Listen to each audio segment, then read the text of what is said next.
Namaste. I had somebody today that was commenting on the channel, and I thought I would do this video for them. Because they're coming in a little bit confrontational at the beginning, but now they've kind of backed off that. And you've been having an exchange, and so I thought this would be a good video for that specific person. This is also, I think, can aid a number of people. Okay, so people come to my channel and they say they've gotten enlightenment. So I ask them, what to you is enlightenment? Of course, they never answer. I know what enlightenment is, and I can tell you what it is and what it's not. But when they come, I want to see what is their idea about enlightenment. What they think it is, what they think it's not. Also, they say that if you're born into the family of a Brahmin, you know that there are many things that they have that are secret that help you understand consciousness. You know, well, what is your understanding? When you say you understand it, what do you mean by you understand it? What most people mean when they say I understand something is they've read a book or they've heard about it, they have an idea about it. But when I speak about understanding something, I mean it's a direct experiential uncovering of it to the deepest levels. Then it's understood.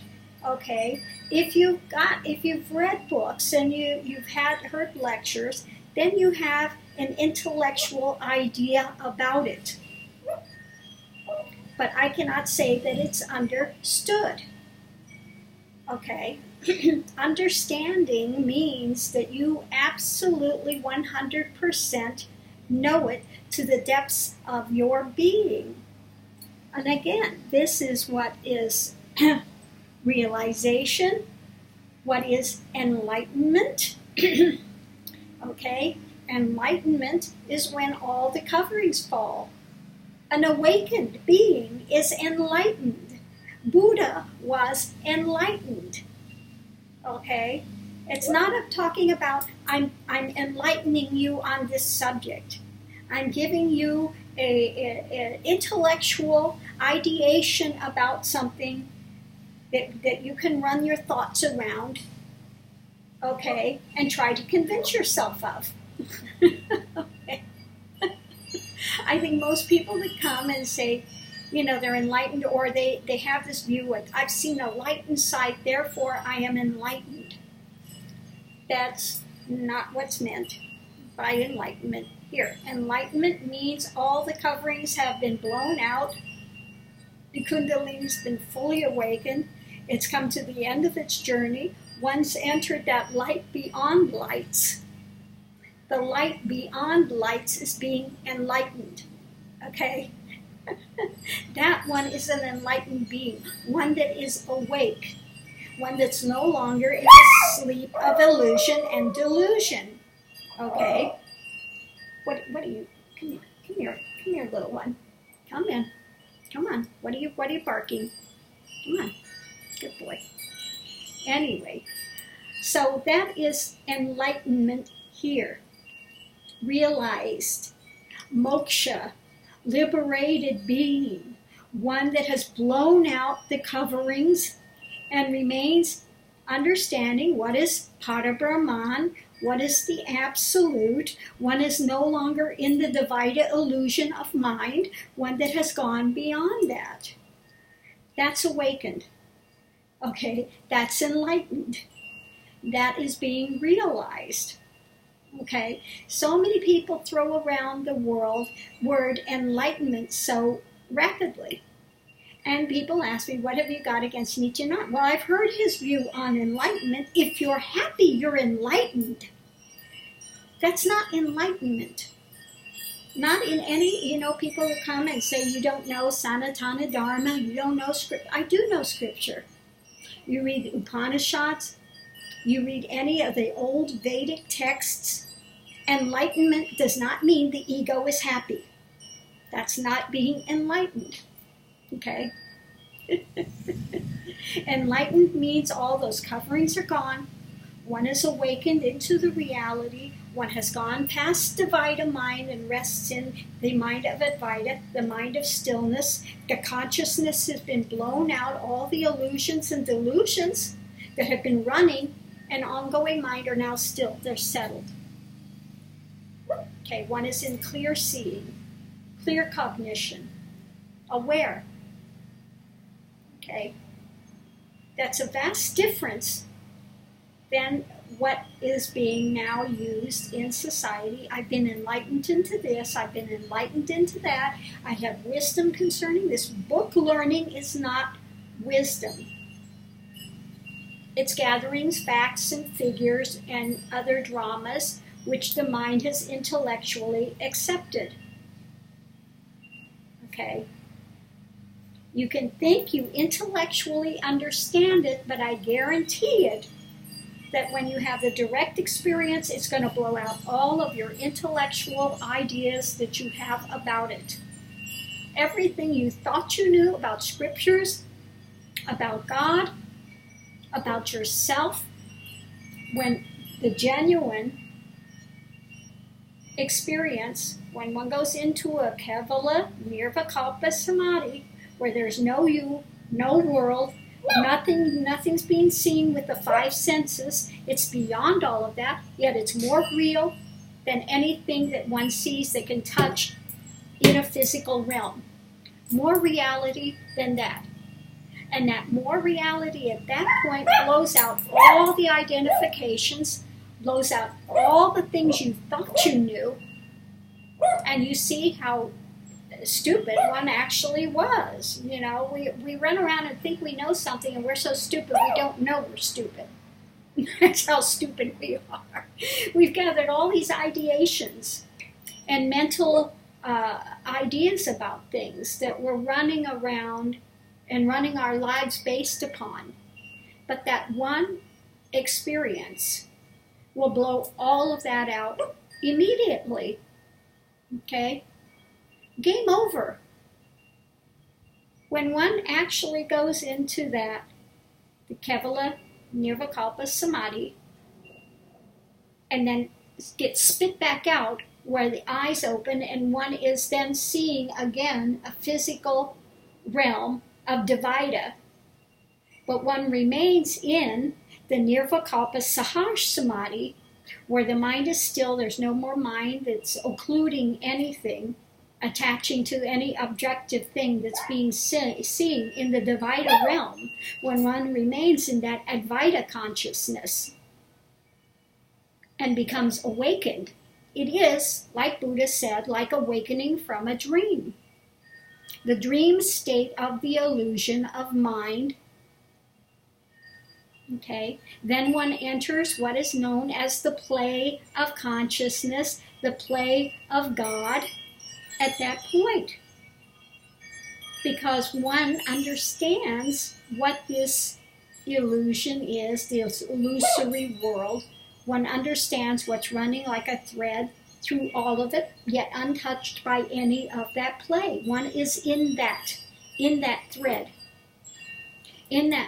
that runs through all of the seen world, through all of the unseen world. That reality of that absolute is Parabrahman, the life of all life, the death of all death. One is now, instead of on the outside trying to find it, one is on the inside of that and remains in that awareness. And one watches the circling world and all the happenings of it and understands how this comes into being, that Shakti, the Word was with God, the Word was God, the Word creates all the divisionary realm. The Word is filled with vibration. Okay? Vibration sets up the world of the seen image. It creates sound, it creates color, it creates light, it creates all of these various things by the vibrational